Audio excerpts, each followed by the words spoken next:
మరో breaking news చూస్తున్నాం. తెలంగాణలో సంచలనంగా మారిన ఫార్ములా ఈ కార్ రేస్ కేసులో బీఆర్ఎస్ వర్కింగ్ ప్రెసిడెంట్ కేటీఆర్ వేసిన క్వాష్ పిటిషన్ పై ఇవాళ సుప్రీంకోర్టులో విచారణ జరగనుంది. హైకోర్టులో ఆయన వేసిన క్వాష్ పిటిషన్ ను కొట్టివేయడంతో ఈ నెల 8న సుప్రీంకోర్టులో ఎస్ఎల్పీ దాఖలు చేశారు కేటీఆర్. తనపై ఏసీబీ దాఖలు చేసిన ఎఫ్ఐఆర్ ను రద్దు చేయాలని, తనపై తెలంగాణ సర్కార్ రాజకీయ కక్ష సాధింపు చర్యలకు పాల్పడుతోందని పిటిషన్లో కేటీఆర్ తెలిపారు.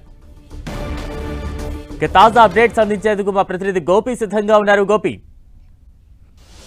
తెలంగాణ రాజకీయాల్లో సంచలనంగా ఉన్న ఫార్ములా ఈ కార్ రేస్ కు సంబంధించి సుప్రీంకోర్టులో ఈ రోజు విచారణ జరగబోతోంది. ఫార్ములా ఈ కార్ రేస్ కు సంబంధించిన కేసులో ముఖ్యంగా ఎఫ్ఐఆర్ రద్దు చేయాలని చెప్పి హైకోర్టులో దాఖలు చేసిన పిటిషన్ హైకోర్టు తిరస్కరించడంతో హైకోర్టు తీర్పును సవాల్ చేస్తూ మాజీ మంత్రి కేటీఆర్ సుప్రీంకోర్టుని ఆశ్రయించడం జరిగింది. సుప్రీంకోర్టులో కూడా ఎఫ్ఐఆర్ ని రద్దు చేయాలని, తెలంగాణ ప్రభుత్వం తనపై రాజకీయ కక్ష సాధింపు చర్యలతో కేసులు పెడుతున్నారన్న అంశాలని పిటిషన్ లో పేర్కొనడం జరిగింది. ఈ పిటిషన్ పైన జస్టిస్ బేలయం త్రివేది ధర్మాసనం విచారణ జరగబోతోంది. కేసు నెంబర్ 37గా ఉంది. ఈ మధ్యాహ్నం వరకు కూడా కేసు విచారణ జరిగే అవకాశం ఉంది. ప్రధానంగా ఈ కేసులో ముఖ్యంగా నిబంధనలకు విరుద్ధంగా నిధుల మళ్లింపు, హెచ్ఎండి నిధుల మళ్లింపు జరిగింది, అలాగే అక్రమాలు జరిగాయి అన్నది ప్రభుత్వ వాదనగా ఉంది. ఇప్పటికే ఈ కేసుకు సంబంధించి కేవేట్ పిటిషన్ ని కూడా తెలంగాణ ప్రభుత్వం సుప్రీంకోర్టులో దాఖలు చేయడం జరిగింది. కాబట్టి సో ఈ రోజు ముఖ్యంగా కేసు దర్యాప్తులో సుప్రీంకోర్టు జోక్యం చేసుకుంటుందా, అలాగే ఏదైతే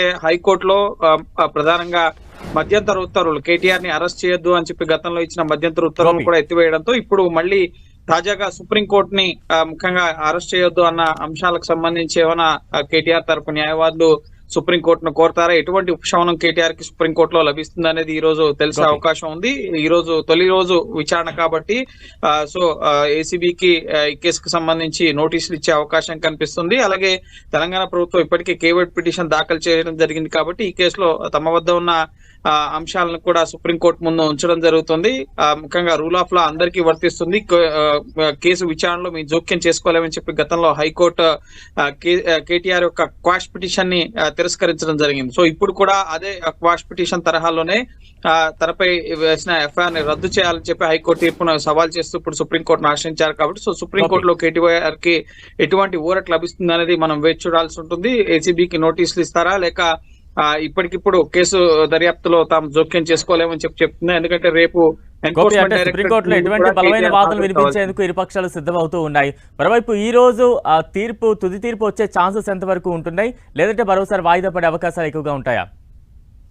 ఈ రోజు తొలి విచారణ, ఫస్ట్ డే విచారణ ఈ రోజు అత్యవసర విచారణ జరపాలని చెప్పి కూడా గతంలో కేటీఆర్ సిజేఐ ధర్మాసనం ముందు మెన్షన్ చేయడం జరిగింది. కానీ ఈ రోజు కేసు లిస్ట్ అవడంతో ఎటువంటి అత్యవసర విచారణ అవసరం లేదని చెప్పి గతంలో సుప్రీంకోర్టు ప్రధాన న్యాయమూర్తి ధర్మాసనం కేటీఆర్ న్యాయవాదుల విజ్ఞప్తిని తిరస్కరించడం జరిగింది. సో ఈ రోజు ఫస్ట్ డే విచారణ కాబట్టి ఏసీబీకి ఈ కేసులో నోటీసులు ఇస్తారా, ఇప్పటికే కేవేట్ పిటిషన్ దాఖలు చేశారు కాబట్టి ఇటు సో ఎటువంటి నోటీసులు లేకుండానే కేసు విచారణకు సంబంధించి కీలక ఉత్తర్వులు ఏమన్నా ఇస్తారా, లేక హైకోర్టు తరహాలోనే కేసు విచారణలో మేము జోక్యం చేసుకోలేము, కేటీఆర్ కేసు విచారణకి సహకరించాలి అని చెప్తూనే ఇటు మధ్యంతర ఉత్తర్వులు ముఖ్యంగా తదుపరి ముఖ్యంగా ఈ కేసుకు సంబంధించిన దర్యాప్తు పూర్తయ్యేంత వరకు కేటీఆర్ ని అరెస్ట్ చేయొద్దని చెప్పి ఏమైనా మధ్యంతర ఉత్తర్వులు ఆ విధంగా ఇస్తారా, కేటీఆర్ తరపు న్యాయవాదులు కూడా ఆ విధమైన ఉపశమనాన్ని సుప్రీంకోర్టును కోరతారా అన్నది మనం వేచి చూడాల్సి ఉంటుంది. సో ఈ రోజు తుది ఉత్తర్వులు రాకపోవచ్చు.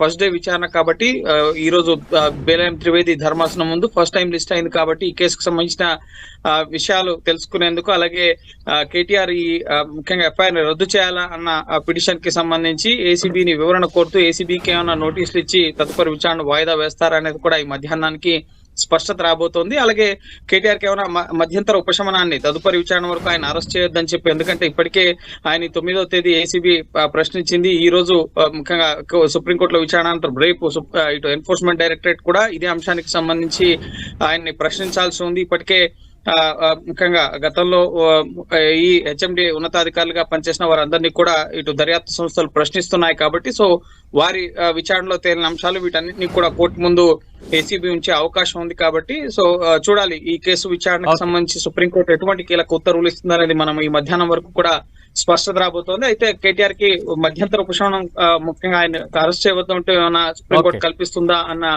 ఉత్కంఠ అయితే కొనసాగుతోంది. Right, thank you Gopi.